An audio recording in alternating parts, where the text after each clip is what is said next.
출애굽기 23장 11에서 12절입니다. 일곱째 해에는 갈지 말고 묵혀두어서 내 백성의 가난한 자들이 먹게 하라. 그 남은 것은 들짐승이 먹으리라. 내 포도원과 감난원도 그리할지니라. 너는 엿새 동안에 내 일을 하고 일곱째 날에는 쉬라. 내 소와 나귀가 쉴 것이며 내 여종의 자식과 나그네가 숨을 돌리리라. 인생에서 가장 중요한 것은 무엇일까요? 퓨 리서치에서 선진국을 대상으로 삶의 우선순위를 조사한 내용이 있습니다. 대만과 스페인을 제외하곤 모든 선진국에서 가족이 가장 소중하다고 응답했습니다. 그런데 한국은 예외입니다. 인생에서 가장 중요한 것이 돈이라고 말했습니다. 둘째가 건강이고 셋째가 가족입니다. 동양 사람들은 보통 공동체성이 강하고 서양 사람들은 개인주의가 강하다는 말은 이제 대한민국에선 통하지 않는 말이 되었습니다. 적어도 한국에서는 가족보다 더 중요한 것이 돈이고 건강입니다.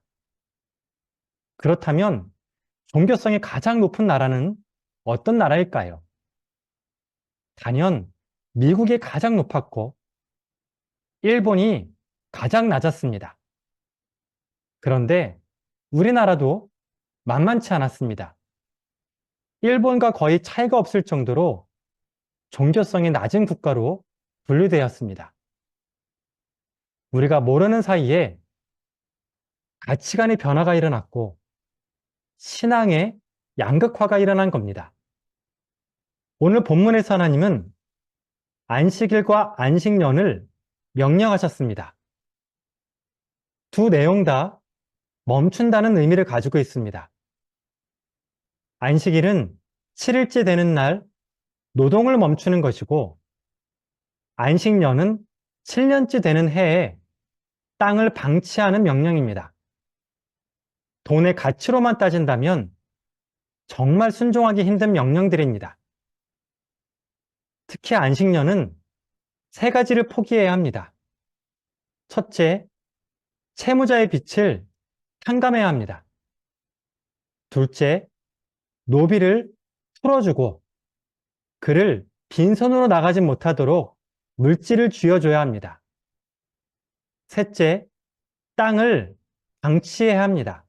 그런데 만약 방치한 땅에서 곡식과 열매가 자라면 그 열매도 주인의 몫이 아닙니다. 휴경지에서 난 곡식과 열매는 가난한 사람들과 짐승들의 몫입니다. 그렇다면 가나안 땅에 들어간 백성들은 이 명령을 순종했을까요? 순종하지 않았습니다. 구약 성경을 살펴보면 백성들이 안식년을 지켰다는 기록이 나오지 않습니다. 백성들이 안식년을 지키지 않자 하나님은 강제로 안식년을 지키게 하셨습니다. 백성들이 바벨론에 끌려간 70년 동안 약속의 땅은 하나님의 말씀에 따라 안식년을 보냅니다. 역대하 36장 21절 말씀입니다. 이에 토지가 황폐하여 땅이 안식년을 누림같이 안식하여 70년을 지냈으니 여호와께서 예레미야의 입으로 하신 말씀이 이루어졌더라.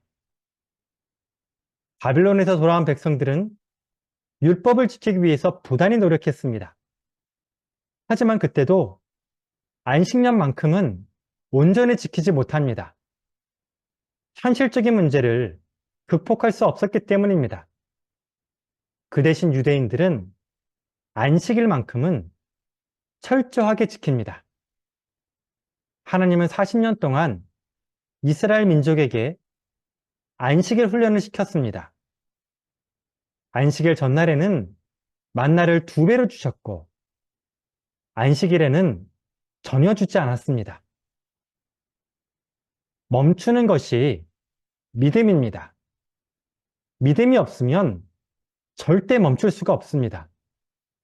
내 인생을 책임져 주시고 만나를 2배로 주시는 하나님에 대한 믿음이 없으면 우린 순종할 수가 없습니다. 우리는 하나님의 온전하심 같이 온전해야 하고 하나님이 안식하신 것 같이 안식해야 합니다. 이 안식을 믿음으로 연습해야 합니다. 히브리서 말씀입니다. 이미 그의 안식에 들어간 자는 하나님이 자기의 일을 쉬심같이 그도 자기의 일을 쉬느니라. 기도하겠습니다. 하나님 아버지, 대한민국을 불쌍히 여겨 주옵소서. 사람들의 관심은 온통 돈과 자기 자신의 복지뿐입니다. 이렇게 신앙의 양극화가 점점 더 심해지는 것 같아 마음이 무겁습니다. 주님, 대한민국을 불쌍히 여겨 주옵소서. 무너진 가치관을 세워 주옵소서. 복음 안에서 대한민국이 선진국에 어울리는 건강한 가치관을 세우게 하여 주옵소서. 안식을 누리게 하시고 주님 안에서 멈춰 주님을 바라보게 하여 주옵소서. 예수님의 이름으로 기도드립니다. 아멘.